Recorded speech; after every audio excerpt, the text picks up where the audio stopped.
Hello, everyone. I'm Dr. Foley, and I'd like to formally welcome you all to episode 2 of The Village. So, first off, I would like to thank you all from the bottom of my heart. Like, I am overwhelmed at the support that I've received thus far. I'm hoping that The Village maybe not can change your life, but can add some type of value to your life in terms of how to maneuver through life struggles and the daily grind. This week I had a myriad of questions, so I decided instead of randomly reading them off, I was going to categorize them. So this week we'll be discussing personal relationships, family relationships, academia, and self esteem. So let's go ahead and get started. So my first question reads: I'm a junior and cannot believe I will be a senior next year. How do I prepare myself to face the world when I don't know if I'm ready for it? Great question. So, being ready for the world. Hmm. I'm not sure if you can, at any point in time in your life, be 100% ready. But one thing that you can do to make sure that you're one step closer to your goal is to prepare. So if you decide that, hey, you're someone that wants to go to college, right now, you all, is the time to start looking up the colleges of your choice, finding out the prerequisites, taking those tests that you all try to shy away from due to difficulty, the ACT, the SAT. And even though these tests are hard, you want to take them earlier than later because you want to know what you're working with. You want to know how to improve your score. You want to know what are the best practice books to get to achieve and accomplish your goals. Make sure you're checking out the GPA requirements for the college of your choice if that's what you decide to do. So even if you decide that, hey, college is not for me, that's perfectly fine. College is not for everyone. So if you want to go to the military, there are still going to be prerequisites that you will need in order to get into the military. Let's just say that you want to go to school to learn a trade, such as air conditioning or something of that nature. You still will have prerequisites. So the earlier you prepare, the better. Have a lot of students, their freshman year, they come in, they play around, and then when it's senior year, that's the year that they decide to play catch up. But you don't want to do that because senior year is already going to be overwhelming. So why not prepare yourself for what lies ahead? So if you stay ready, you won't have to get ready. Remember that. All right. My second question, let me pull it up. It reads: So it is about my education and my career path in the future. So I want to be a college teacher in a certain field. What kind of degree do I have to have in order to make my little dream come true? I plan on taking B I plan on taking a BA in journalism, then an MA in mass communication, and finally a PhD in education. Do you think that will work in my case?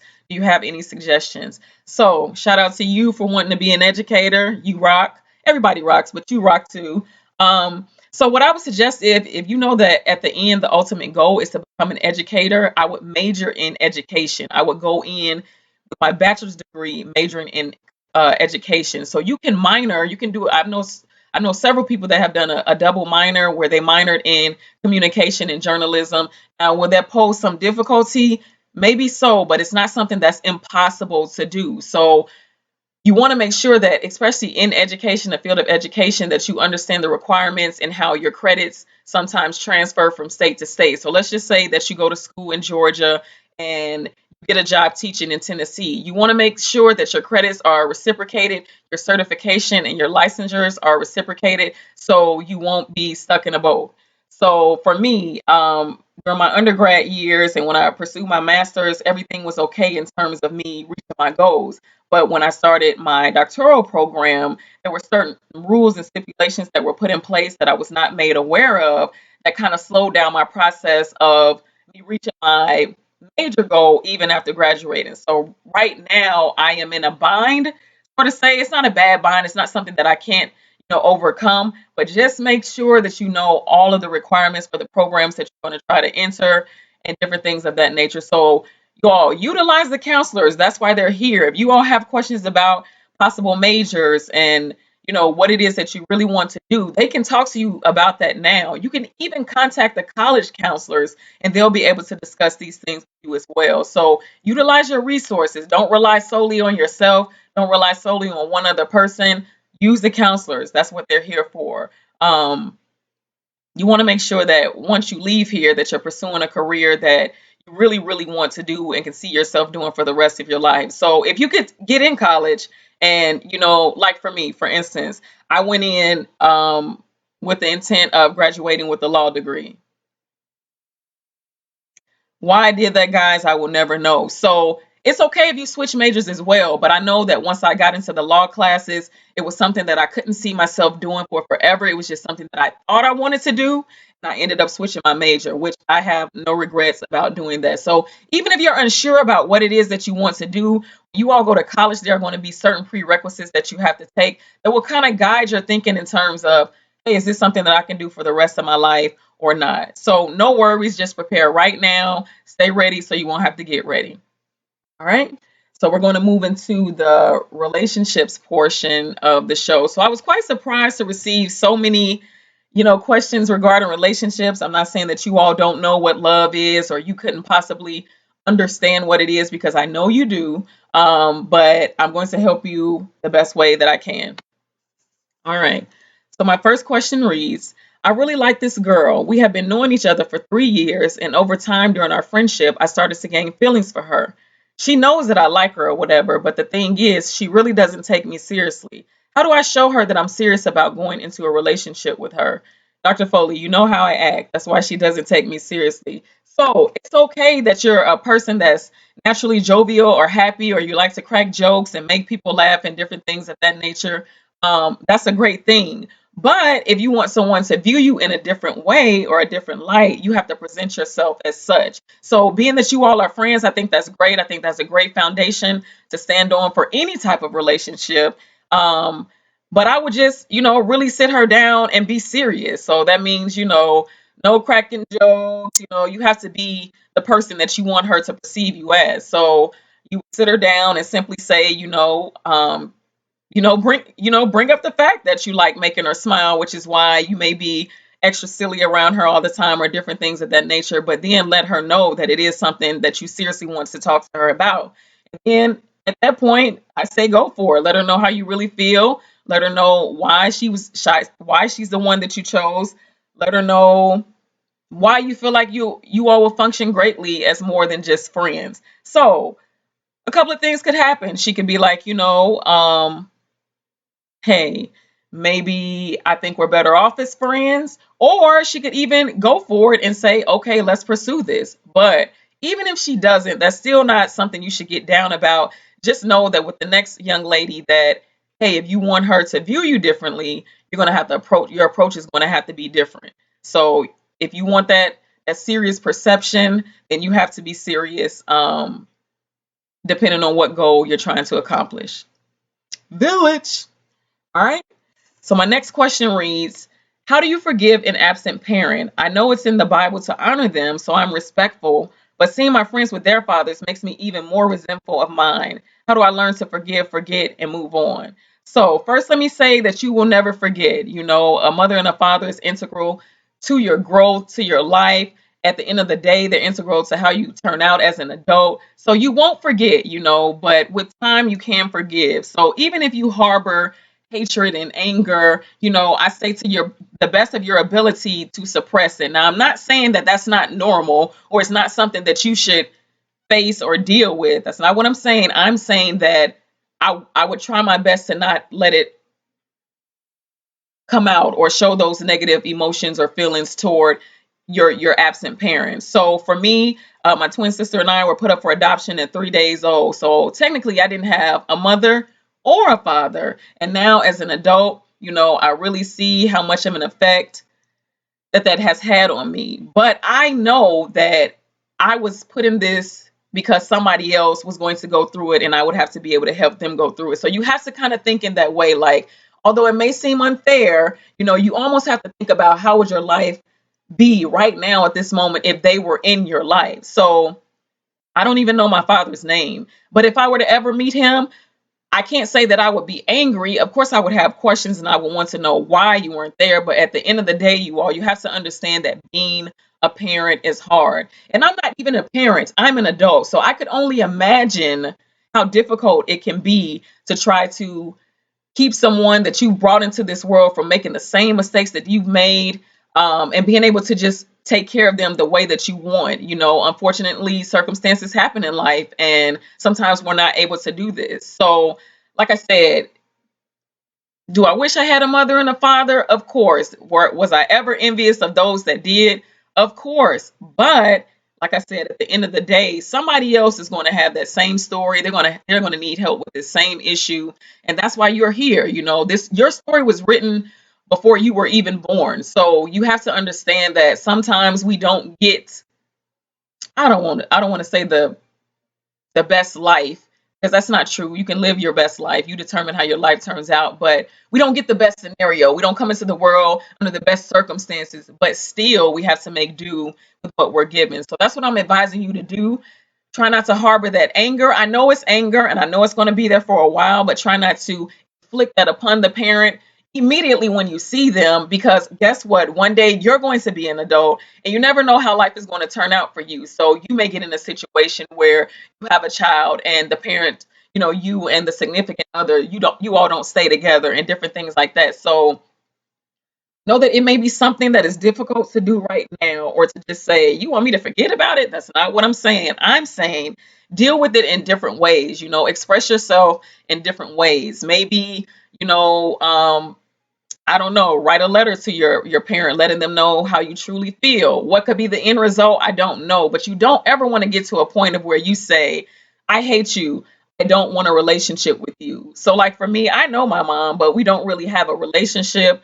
I won't say or point fingers and say that's anybody's fault, but as of right now in my life, we don't. But who's to say that we won't later? Because hopefully one day I'll have kids, and I definitely want them to meet their grandmother despite the circumstances. So you all have to kind of deal with it in the best way, even though it may be difficult, and try to move forward from there. Just be strong and know that it had nothing to do with you. It's not your fault. It's just sometimes life turns out that way. All right. So here's the next question. What do you do when you have an extremely crazy boyfriend that keeps coming back and bothering you? And it's funny because I had a similar question that read, how do you say no to someone who is obsessed with you? So it sounds like you all are both kind of dealing with someone with the same characteristics. But I would strongly advise you to just say no. Let them know up front. Hey, maybe at one point in time we were cool. I appreciated our friendship, our relationship. But at this point in my life, it's not something that I can deal with. So, what most people don't realize is that if you're saying that they're bothering you to a certain extent, that means that you don't want them to bother you. So you have to set the guidelines as to how you're going to make that happen. And I'm not saying being mean, I'm not saying curse someone out or do anything like that, but you can do subtle things to let them know that, hey, I don't want to be bothered. And that's not posting indirect messages on Instagram or different things like that. But say, for instance, they call. You don't have to answer. You can even go so far as to block their number if you feel like they're threatening you or you don't feel safe and different things like that. Now, if you don't feel safe, I definitely would tell someone, an adult. But to say that they're obsessed with you and that they're extremely crazy means that that's something that, to me, that says that you don't want to be bothered with them. So you have to set the guidelines and make sure that that doesn't happen. So a lot of times students will say some things like this, and I don't want to be bothered. I don't like him. He crazy. That's it. It's over.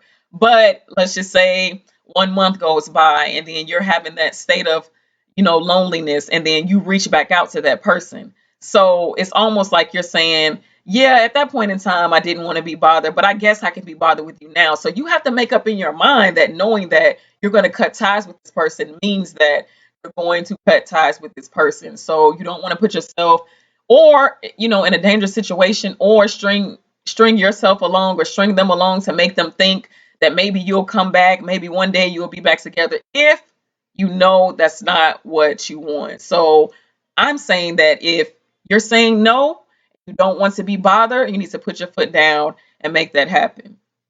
Village. All right. So my next question reads, how do we know when to give up in a relationship?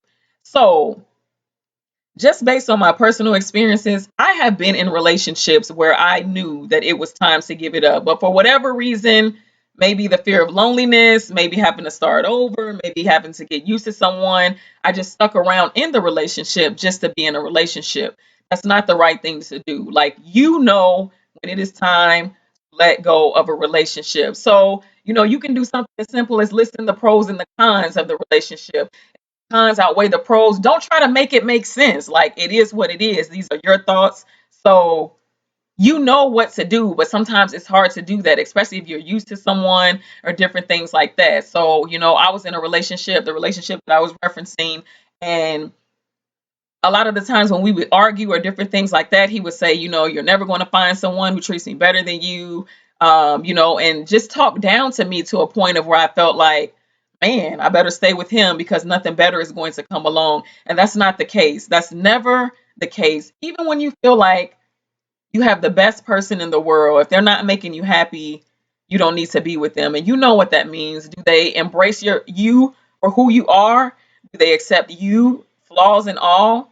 Do they make you happy? How do they make you how do they cheer you up when you feel sad? What are their intentions with you? Do you have a friendship? So these are things that you have to question over and over again to make sure, because being in a relationship is difficult. And to say that I'm going to give my all to one person, put my trust in one person, and to know that in the end it may not work out is a scary thing, and I get that. But deep within your heart, we know, women know, when it's time to let it go. And that doesn't matter if you're in high school or you're at college or you're in your late 50s. It does not matter. Like, deep in your heart if you're really happy or if you're just settling. And guess what? In the village, we don't settle. We don't settle for anything. So that means career, that means relationship, that means everything. We don't settle in the village. So if you know it's time to let it go, let it go.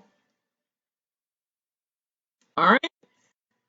So here's my next question. How do you tell your friend that someone that they like isn't good for you without seeming jealous? So if this is your true friend, like your real ride or die friend, it may irritate them that you're telling them this, but they're going to appreciate it and take it and accept it at face value. So it's not about being jealous.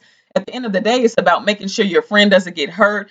They understand that this person does not value them the way that they should be valued. The person may not treat them the way that they should be treated, and that, hey, the experience overall may be a negative experience at the end of the day. So if, as a friend, you feel like you can step in, do something to prevent that, I say do it. Because a real friend, like I said, they may say or give you the side eye or whatever, but at the end of the day, they'll appreciate you taking out the time to do that. So someone that's not a friend is someone that knows that, hey, this guy that you're talking to is not doing you right, or maybe stepping out on you or whatever, and not saying anything. So keep that in mind when you're talking about what a true friend is. So a true friend is not about jealousy. It's about getting to the bottom of it and making sure that at the end of the day, your friend is happy. If you are a true friend. Village. All right. The next question reads, how do you know if someone really loves you for you in a relationship? So again, that is something that you will know. So first, remember from last week, I told you all, you have to love yourself first.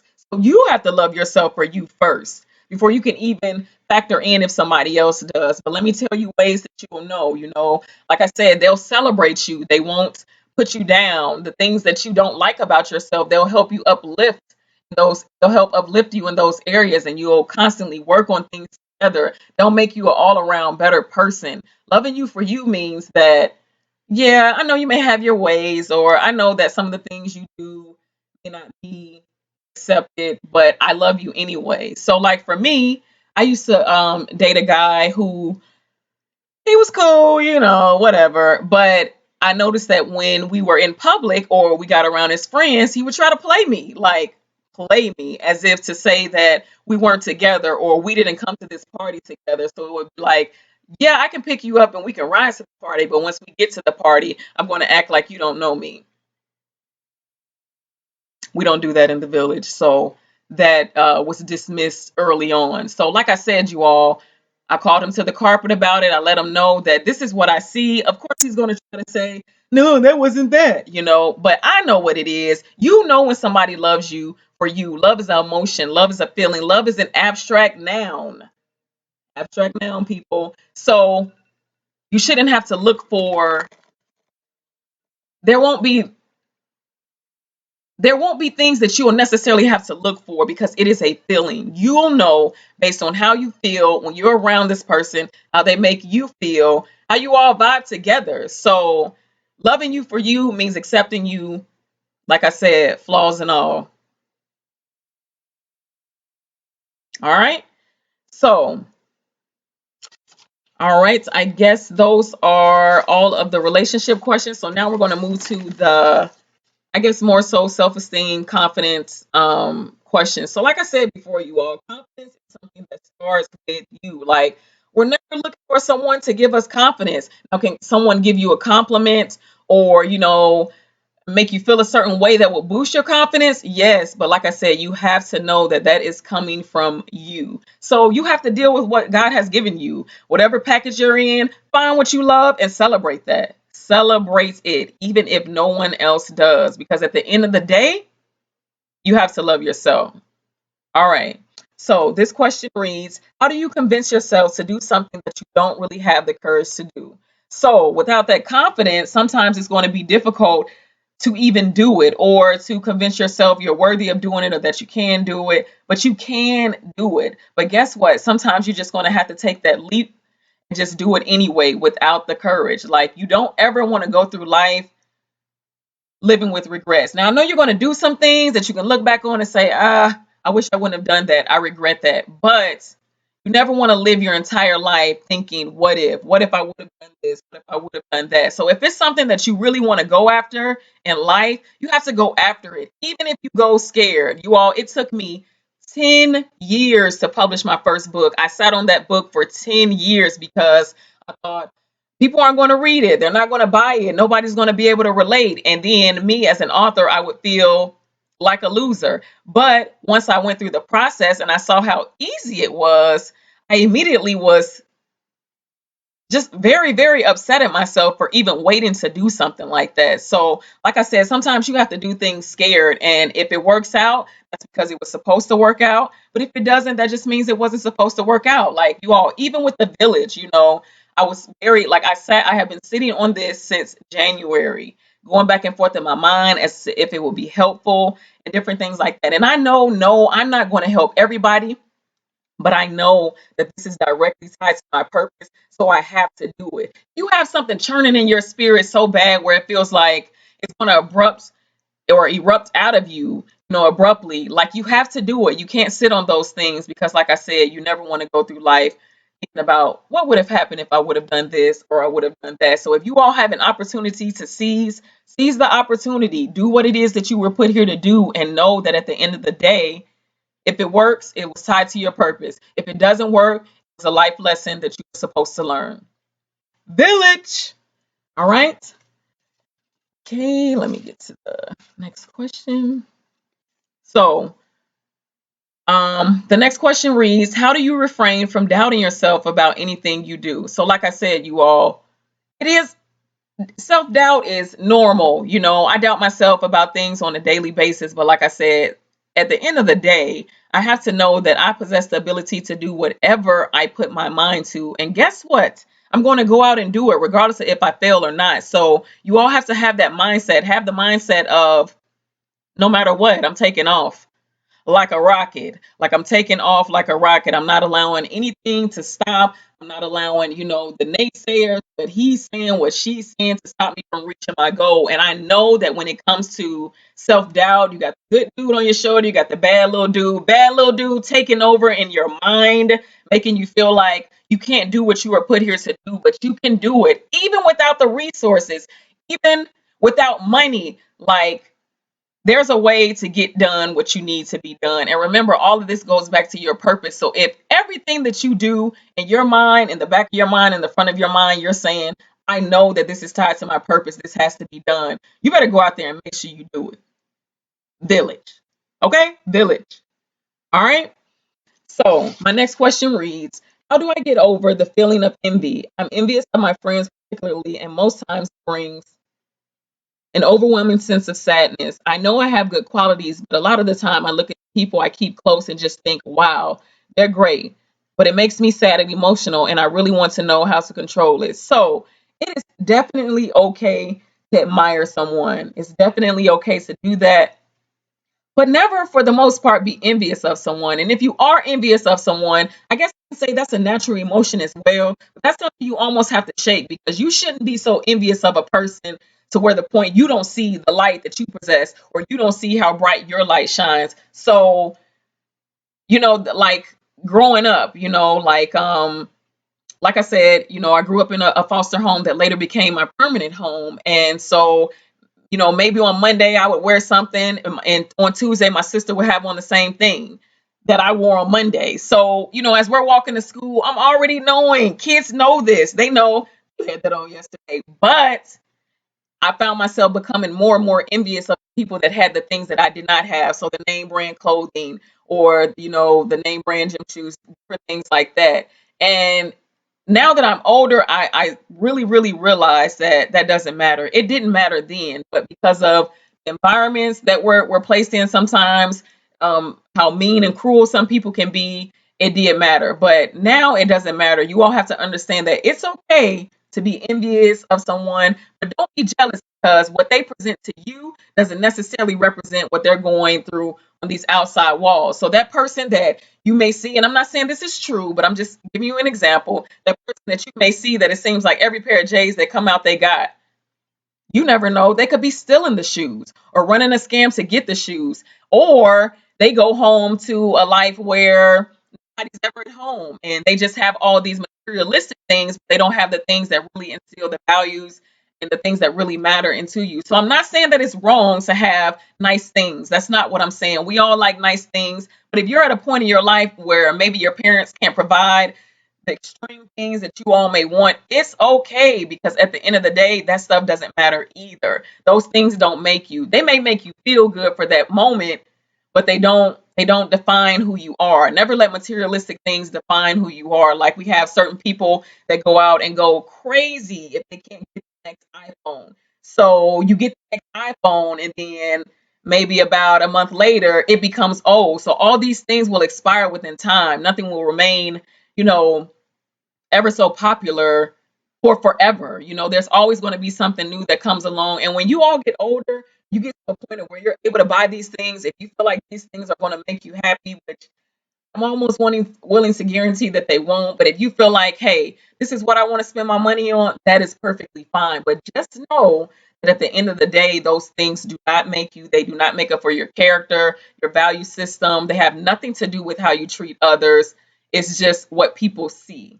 So outside package is definitely great. We always want to look our best at all times. We always want to be neat and representative, because you are your walking business card, even at this age. But it's what's on the inside that counts the most. Why are you here? Who are you going to help while you're here? Whose life are you going to change? What is going to be your contribution to the world?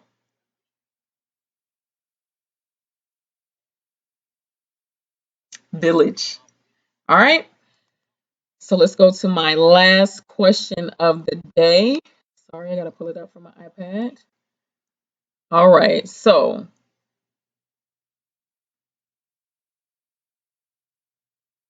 all right. So, how do you think I should handle this situation?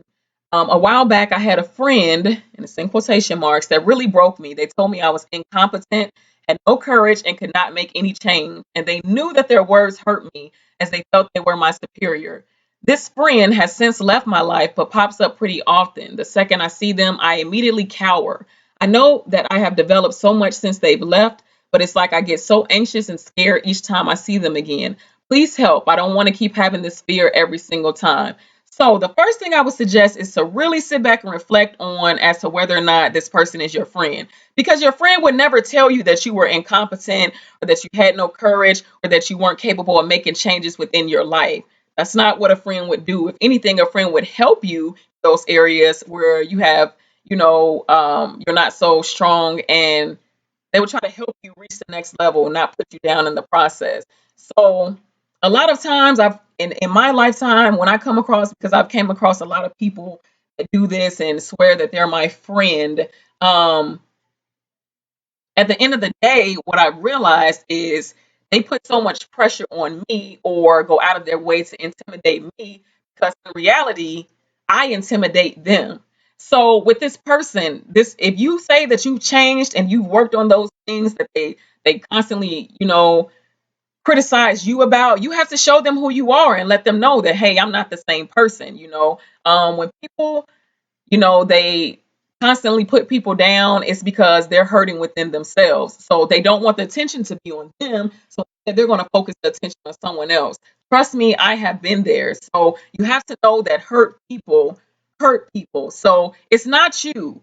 I'm almost willing to guarantee that it's not you. I'm saying, like I said before, if you are this new person, don't be shy or scared to let them see who you are. Never cower in front of anybody. Never let anyone intimidate you, because people are always going to have something to say, regardless if they know you or if they don't know you. So if you know that you're strong and you're independent and you're more confident in who you are, that needs to be shown if it's truthful and it's coming from your heart. And all they can really do is respect this. Don't hold back, or because you're used to me being this way, you think that I'm going to be this way forever, because that signifies lack of growth. And every day we're striving towards growth. Everybody in the village every day should be striving towards being something great, something amazing that they were put here to be. So these things that you all, are having trouble with, your self-esteem, your confidence, different things like that, every day you have to make it up in your mind that you're going to work towards making that better in your life. You have to make it better in your life. So don't be intimidated by anybody. Now, you can see someone and be like, man, but that doesn't mean anything. That doesn't take away any value from yourself. So always remember that. Value yourself. Never purposely seek to intimidate people, but sometimes people are going to recognize the light that you possess, and it's going to scare them, and then they're going to try to intimidate you in turn. But you can't let that get to you. You got to keep moving and show them who you really are. Village. All right. So that's all I have for this week. You all keep the questions coming. I appreciate it so much. You all can, if you haven't already, please subscribe to my YouTube channel at Dr. Avis Foley. Follow me on Instagram. I just downloaded Snapchat, so we're going to see how this works out. I'm going to start Mastermind Mondays on next week. So be sure to, you follow people on Snapchat. Be sure to follow me on Snapchat at Ask Dr. Foley. I look forward to you all. I love you all. Have a good night. Go out and be great tomorrow. Tomorrow's a new day. Don't think about what you did yesterday. Keep moving forward. Bye, Village. See you next time.